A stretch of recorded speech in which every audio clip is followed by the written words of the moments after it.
We have 3.1 today, solve and graph equations and inequalities. We have to write them? Yes, using the additive inverse. This is the title of your notes. Okay, we have multiple ways of solving and graphing equations and inequalities. Today we're just worrying about the additive inverse.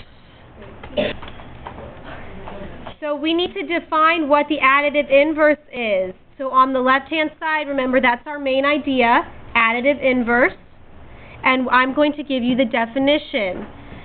The definition of additive inverse is the sum of a number and its additive inverse is 0. So if I give you a number and you add the additive inverse to it, it's going to be 0. We also call this the opposite of a number. And let's think about it. If I give you 5, what number added to it is going to give me 0? -5. What if I give you -3? What number added to -3 is going to give you 0? +3. So all we do to find the additive inverse is we change the sign.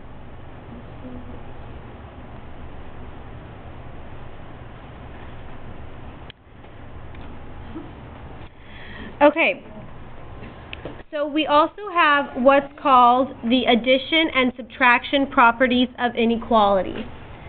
So those tell us that we can add or subtract the same number to both sides of an equation and the statement will still be true. Okay, so we can add and subtract the same number to both sides of an equation and the statement will still be true. Because an equation or inequality is like a scale. If it's equal, the scale is balanced. So whatever we do to one side, if we add something to one side, the scale's not balanced anymore. So how do we keep that balance? We add the same number to the other side. Okay? So whatever you do to one side, you must do to the other side. Always. Okay, so last little bit of notes before we do the examples. So today what we are going to be doing is I'm going to actually give you an equation or inequality, and this time we're going to solve for the variable. So I want to know what the value of the variable is. So solving an equation or inequality, our goal here is to get the variable by itself. We want x equals a number, or x greater than a number. Okay, so we have some steps here. Step 1. First thing is we want to simplify each side of the equation or inequality. So we might need to add or subtract a little bit before we start. Okay, we're going to undo the original operation by performing the opposite operation on both sides. So we're going to use the inverse here.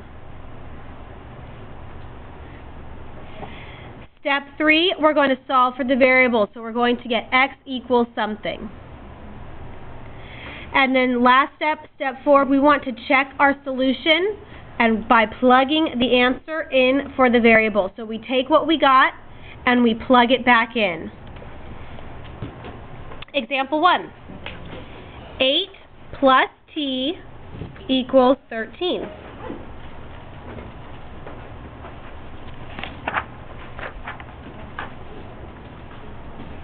Now your instructions here are to solve, so we're actually going to get an answer for t.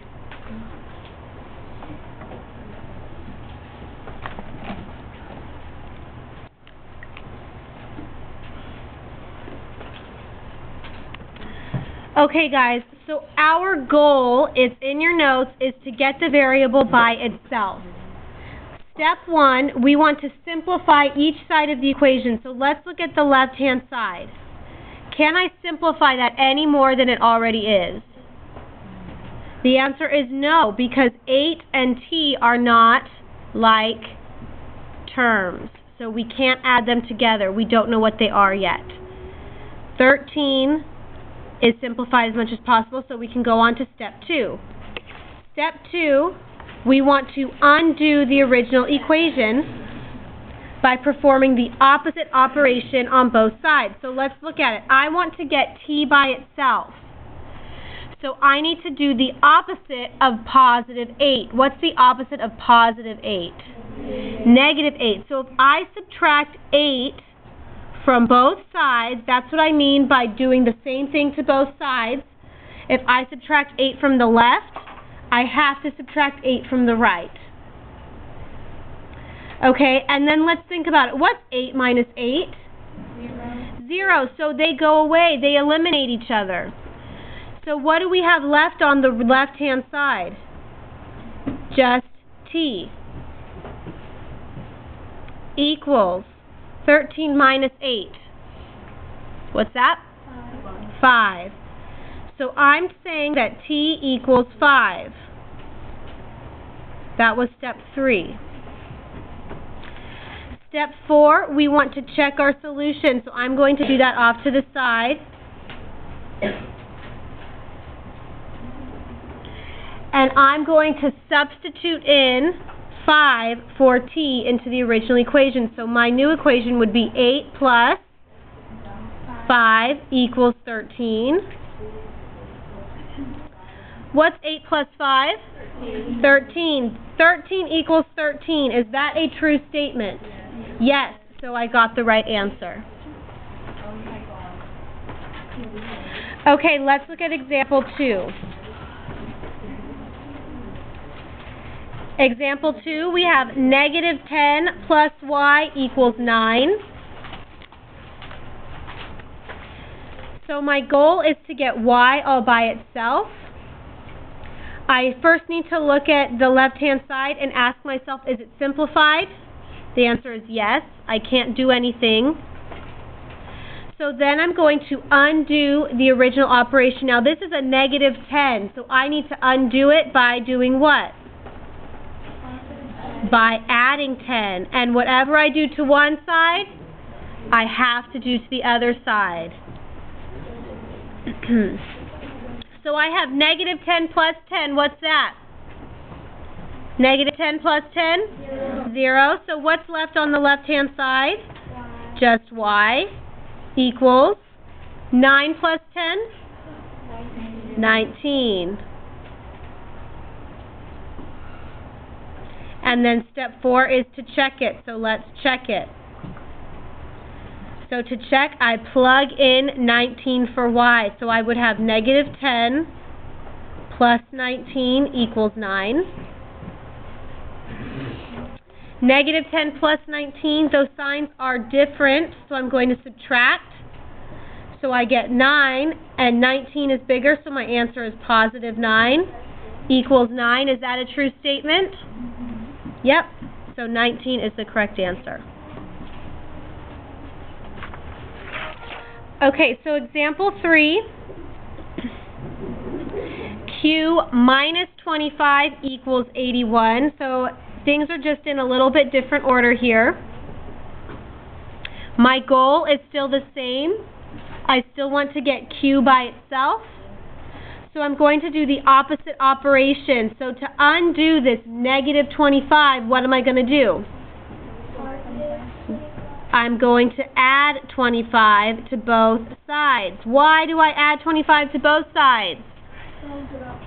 Because to balance it out. Because whatever I do to one side, I have to do to the other. Okay? So negative 25 plus 25, what's that? 0. So what am I left with on the left-hand side? No, I'm left with Q equals 81 plus 25? 106. And then step 4, we want to check it. So let's check our answer.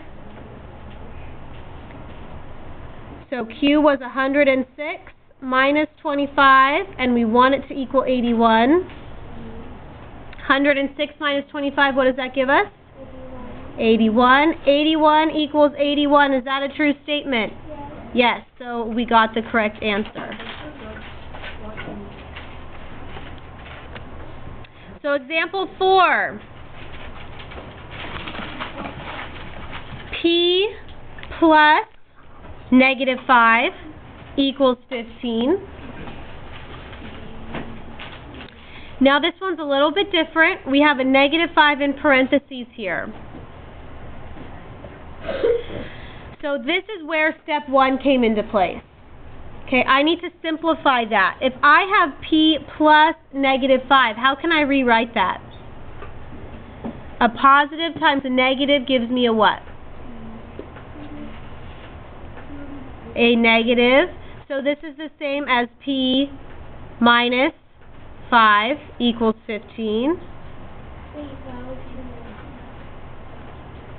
To make sure that you rewrite it as P minus 5 equals 15, because it's going to make it easier for you, because now what do we have to do? To get P by itself, we need to do what? We add 5 to both sides. Negative 5 plus 5 is 0. So what's left on the left-hand side? P, and P equals 5 plus 15? 20.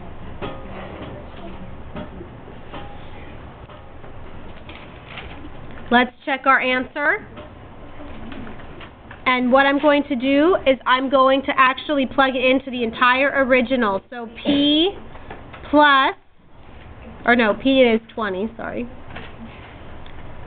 20 plus negative 5 equals 15. What's 20 plus negative 5? 15 equals 15. Is that a true statement? Yep.